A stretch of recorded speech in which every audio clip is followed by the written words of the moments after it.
1. I used to work as a chef at an ice rink. My boss had 3 restaurants there.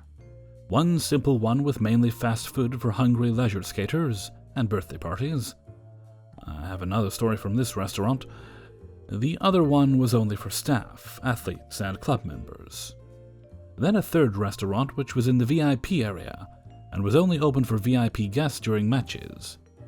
Mostly the friends and family of the hockey players or some journalists and sponsors. I live in Russia, so ice hockey is a big deal.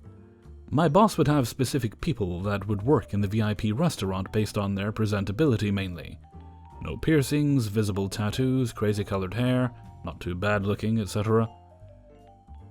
But your social skills, your cooking abilities didn't matter all that much, because most of the food was prepared in the kitchen of the regular restaurant and brought up with a lift because in the VIP area you'd cook in front of the guests. It's more a show than anything. I'm usually in the main restaurant because I do have tattoos that can be visible sometimes, and I am quite tall and thin.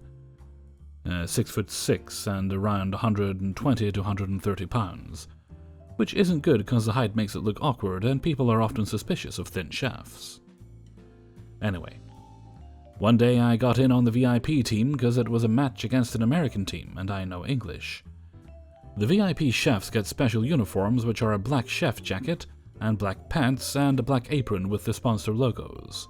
The regular chefs wear all white or checked clothes with no apron. I have one co-worker who has always been very keen on making it on the VIP team because he loves ice hockey. And you have a good view of the match from that restaurant, but in the other one you don't see a thing.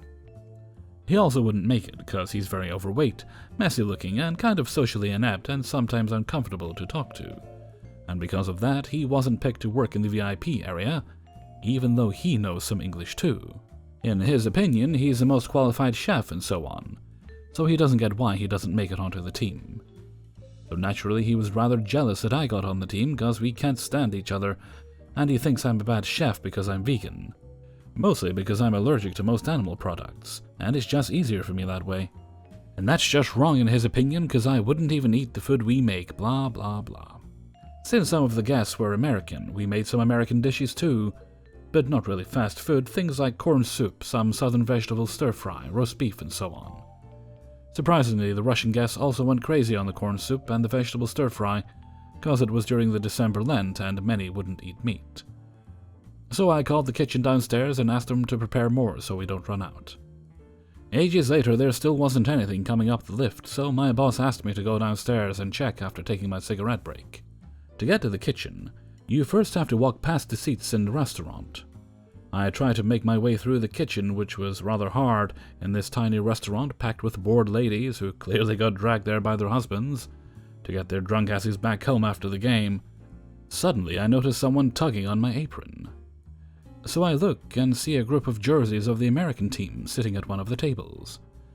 To myself, I was wondering why they weren't enjoying the match, when I noticed that the 2 guys that were on the table were super drunk, probably way too drunk to stand and watch. Fair enough. People tend to underestimate the power of true Russian vodka. Then one of the guys yelled at me, "Suka bliet." People turn around. Russian supermoms hold their kids' ears and look over angrily. I had to laugh a little, and the conversation went somewhat like this. DG1 equals drunk guy 1, DG2, drunk guy 2, AL, American lady, RL, Russian lady, FC, fat coworker, me, B, boss. Sorry, do you need anything? Are you fine? We'd like to order something. Sure, I can ask your waiter to come over. DG1 says something I don't understand because either his accent was too hard for me to understand, or he was just too drunk to speak clearly. Excuse me, could you please repeat that? We want to order now. Can you take your break later? We've been trying to order for ages. Oh, I've already had my break, but... Great, I'd like to have... says DG2. I don't remember what he wanted to order.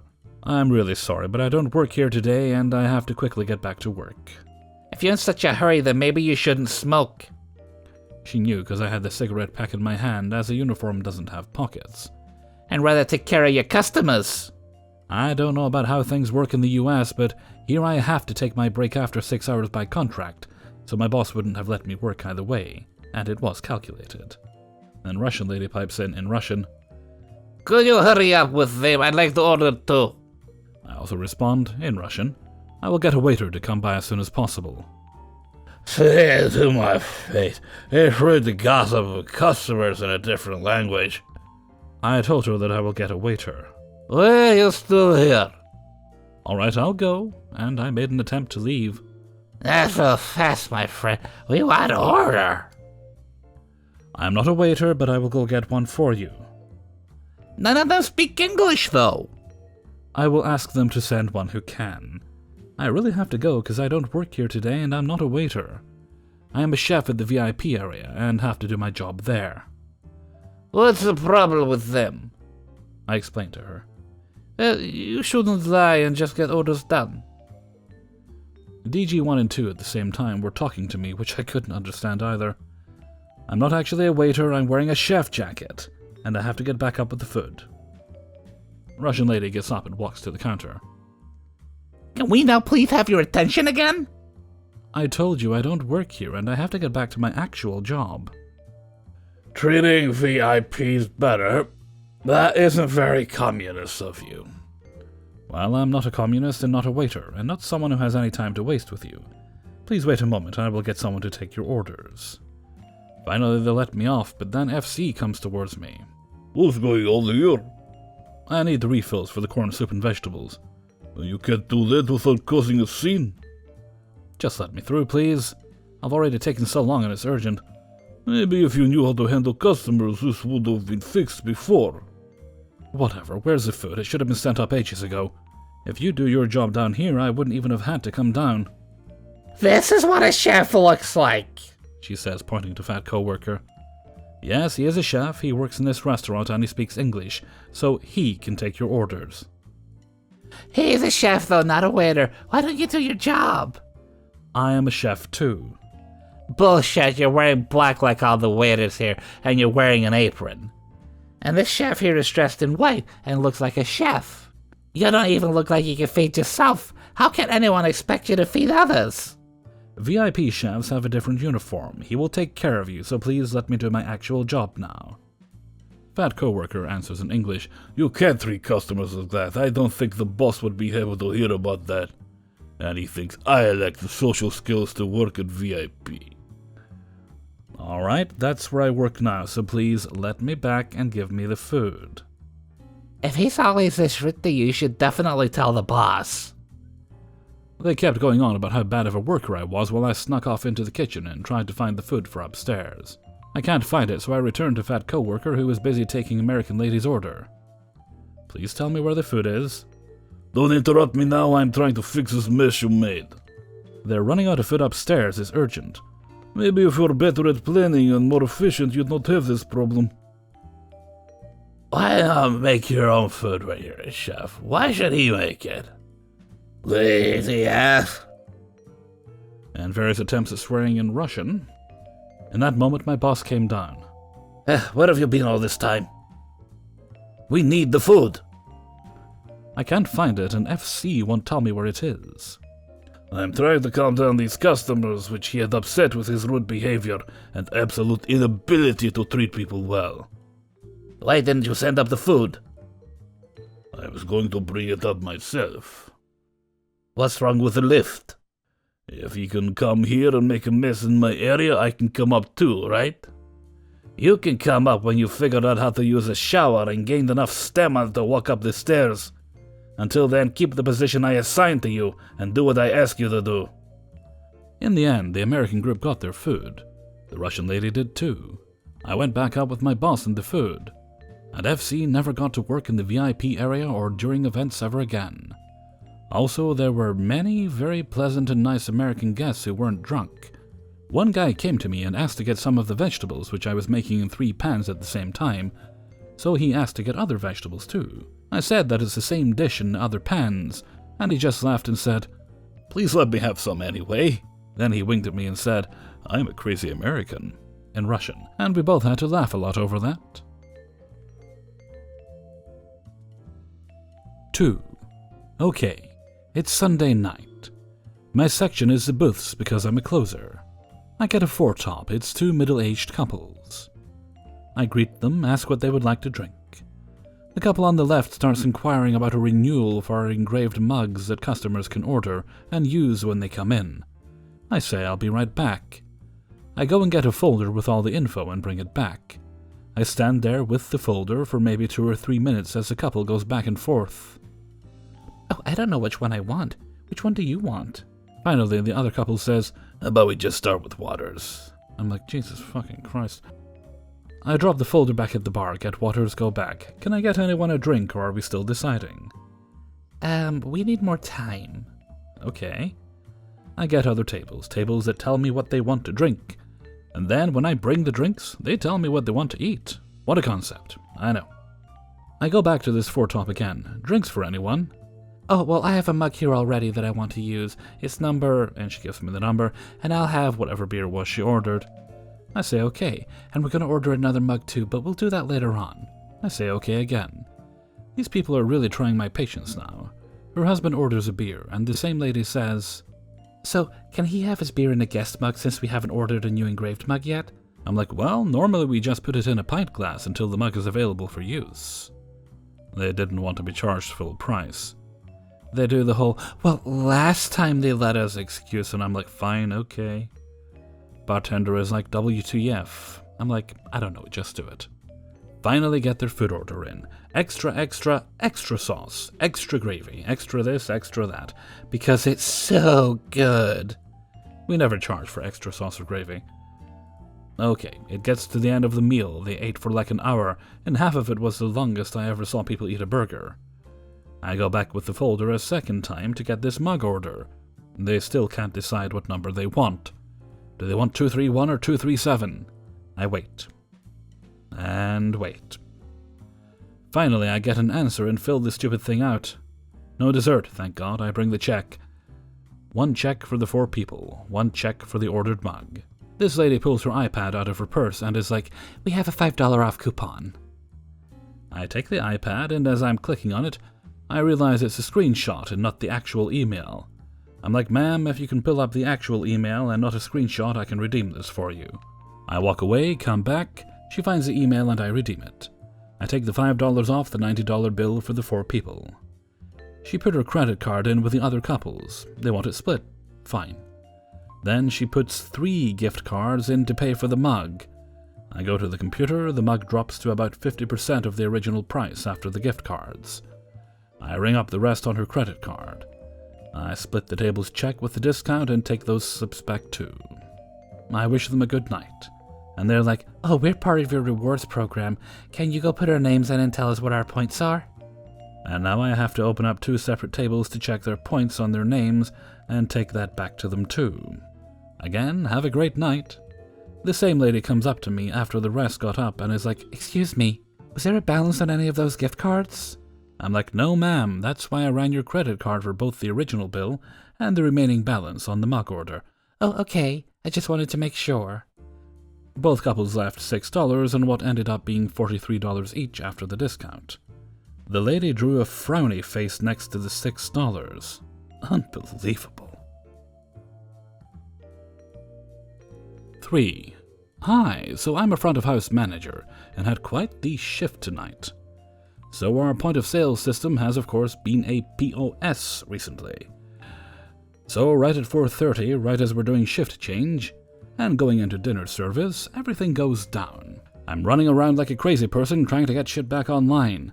After 2 unsuccessful resets, we call our go-to IT guy, who miraculously is available and comes to bail us out. In the meantime, we have called all reservations to let them know about possible issues as far as making credit card payments, etc. We were worried for a minute that we might even have to close up due to too much chaos. We are not experienced with a handwritten ticket system, don't have the old knucklebuster, etc. So our host said as much on the phone. We also have a 16 top reservation for 6 p.m. which arrives on time. Yes, this nonsense is still going on 1.5 hours later. I think my left eyebrow went completely grey tonight. Not looking. One of my amazing bartenders gets around going for them while they're still scrambling to get things back on track. He comps around. They're having to stand a bit awkwardly in the lobby in front of the host stand, which kind of sucks. But also they knew what we were dealing with, and they're sipping on free drinks. At 6:25, as we were about to seat them, have the table all ready, just need to put menus down, the birthday girl loses her shit. At one point, we were going to seat them in the upstairs section, but ended up switching things because of reasons. They had not reserved an upstairs table. We were just going to put them up there, which they unfortunately overheard, and we ended up changing our minds because it made way more sense to seat them in a perfectly fine downstairs section.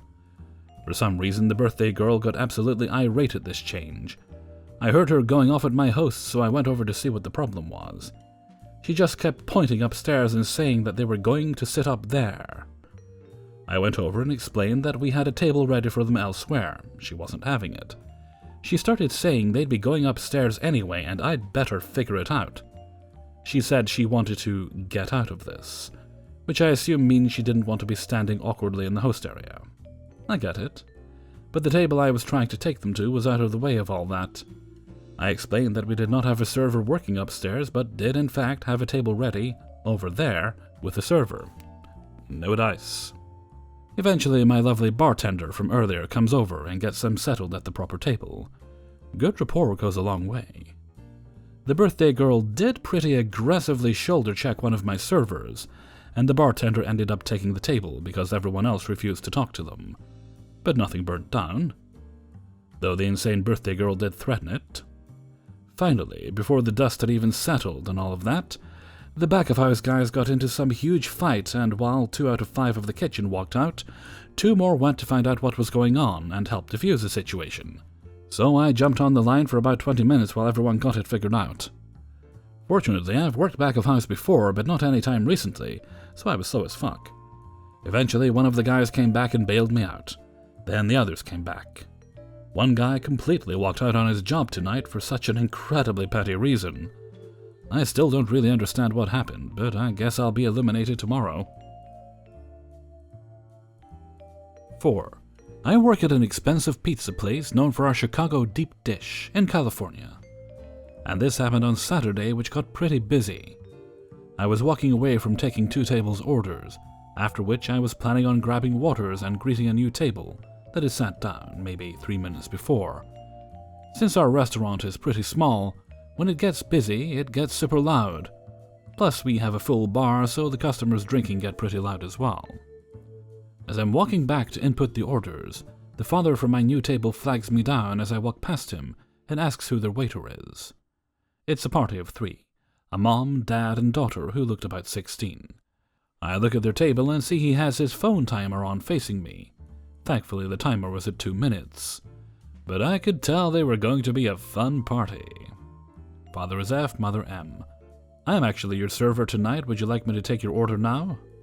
Yes, I would like a small cheese pizza. Great. Would you like thin crust or deep dish? Thin crust. Okay, and for you? I say to the mother. I want gluten-free and vegan. Okay, we have gluten-free crust that's the same size as the small thin crust, and a vegan cheese option. Would you like any toppings on that? What comes on it?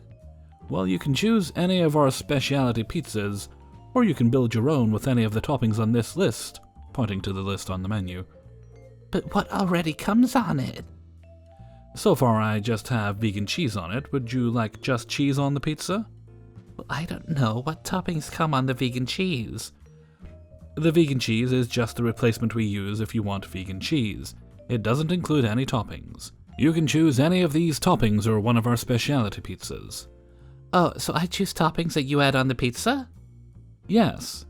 I still have 2 tables' orders to put in, and this conversation has been going on for 5 minutes. Okay, what vegetables are vegan? I'm not even joking. She didn't say what toppings are vegan, she said vegetables. I had just gotten back from a table that thought it was funny to mess with me all night. The salad was too small, haha, just kidding. Acting offended when I asked if they wanted anything else tonight, before handing them the check, etc. So I just stood there and smiled at this lady. Did you just hear yourself? You asked what vegetables are vegan. That doesn't make sense. She's asking what toppings you want. Oh, okay. I'll get pepperoni. I say nothing about the lack of veganness in pepperoni. I am tired, and I am not going to repeat this whole thing. Wonderful. Anything else for you guys? She, the teenage daughter, will have the kids' cheese pizza. Actually, pepperoni with bacon. Only bacon, actually. Maybe pepperoni and bacon. Actually, no bacon. Sorry, daughter, maybe next time. I read back their order, starting with the thin crust the father ordered. Thin crust? I want a thick crust. I wouldn't come here for thin crust. I always get thick crust everywhere. Oh, I'm sorry, deep dish. I clarify deep dish and not thick crust because those are two different crusts and I don't want this man expecting a fluffy pizza and getting a deep dish, which is not at all fluffy or has a thick crust. That's cool that you're able to find other good deep dish pizzas. I haven't seen another pizza place in the area with deep dish. I'm genuinely just trying to be friendly. Chicago deep dish is very uncommon in my area. He just stares at me and looks slightly mad that I corrected him from thick crust to deep dish. And that I commented on how he only eats deep dish, apparently. I finish up with them and put their order in. They leave me a 15% tip, so that's good. But it was just so weird how bad they were at ordering, plus timing me to see how long it took to greet them was not cool. 5.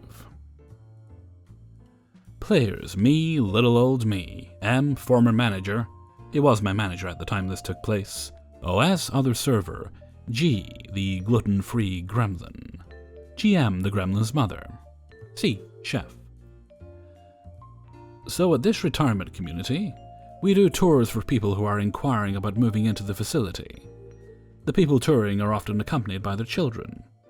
As a part of this tour, they are invited to have lunch in our dining room. Because I have the most experience at this place, I end up taking most of the tours, in order to make sure they get the best service, because we want these people to move into the facility. So the marketing director brings in the tour in the middle of lunch service. It was a pretty slow day, so I was in a really good mood. And I was almost finished with 2 other tables that had been in my section. I also generally enjoyed serving the tours, because they usually were lovely. More polite than most of the actual residents, that's for sure. Not these people. We get them sat down with menus and I bring them water. I do the standard, "Hi, my name is me, and I'll be your server today. Can I get you to anything else to drink today," etc. And right off the bat I can tell that G is going to be a problem. She looked me dead in the eyes and said, What's your gluten-free menu? My heart rate is rising because I could smell the Karen on this woman. To my knowledge, we haven't had more than 2 gluten-free residents in the past few years. I don't think my managers have ever felt that a gluten-free menu was necessary given that fact. Well, now, I don't think that's quite true, especially in today's day and age. Everyone's got something. Side note, calling me a liar is the easiest way to get on my bad side.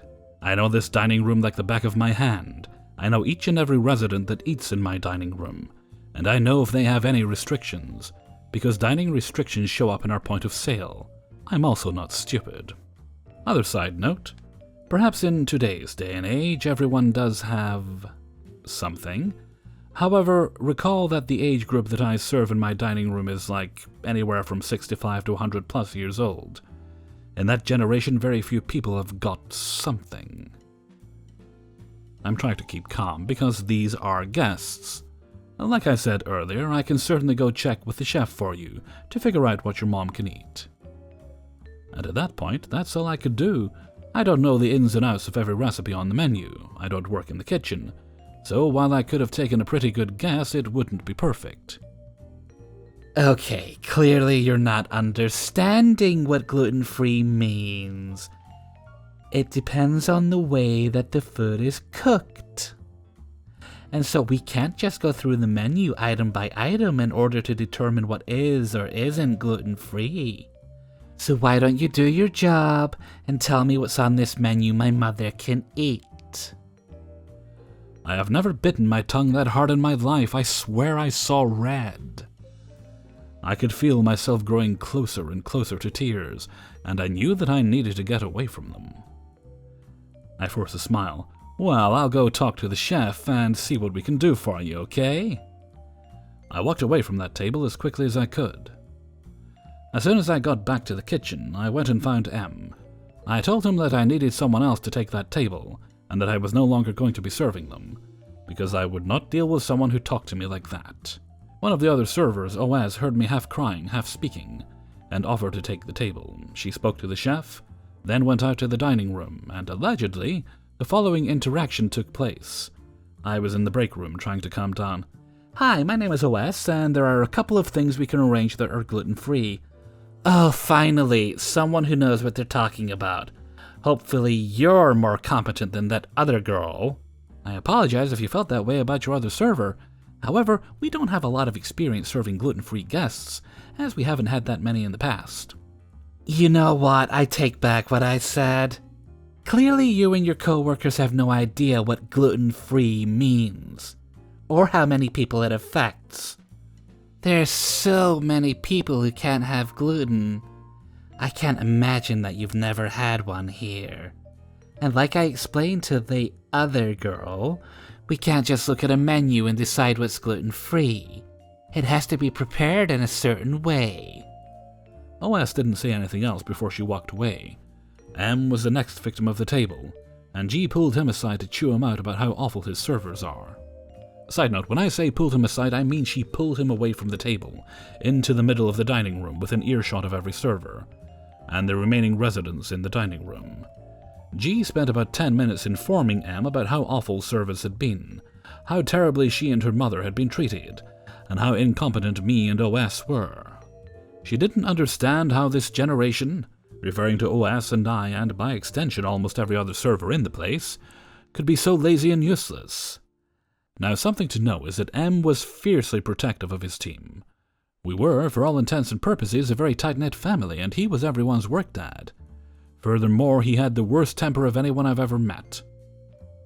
M stormed back into the kitchen with literal steam coming out of his ears. Also crying. At this point, C volunteered to take the table. Funnily enough, G was perfectly pleasant to C because she knew he'd be making her food. When C came back to the kitchen, he informed her that GM has several other dietary restrictions that we hadn't been informed about. She couldn't eat pork or fish or beef. She couldn't eat green vegetables, no gluten, no seasoning. This resulted in the blandest looking dish I have ever seen.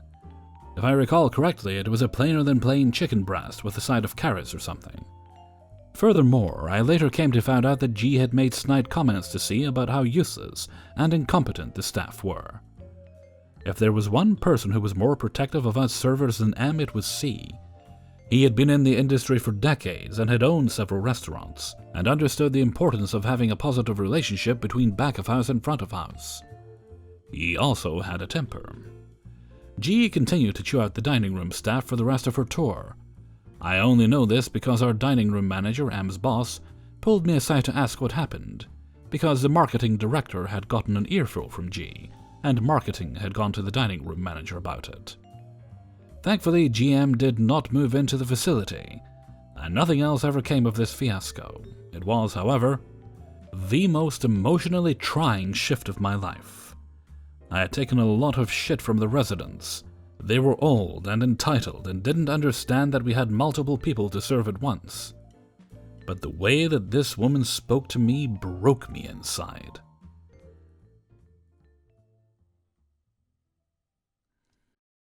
Hey everybody, Hellfreezer here, and thank you very much for listening to Spinning Plates number 82. And thank you very much to everybody who allowed me to use their story in this video. I feel really sorry for pretty much everybody in these stories, but especially for the kid, a 16-year-old girl. She's not allowed to eat adult portions in a restaurant. Honestly. Just an update. Streaming will either be tonight or tomorrow. Some people want to play Star Trek Online, so it's just a matter of coordinating everybody to make sure everyone can join at the same time. So I'm not sure if it's going to be tonight or tomorrow. If not tonight, should be tomorrow. Well, there will be a stream tomorrow, even if it's not tonight. Okay, and with that, I'm going to head off for now. So until next time, thank you very much for listening, and take very good care of yourselves.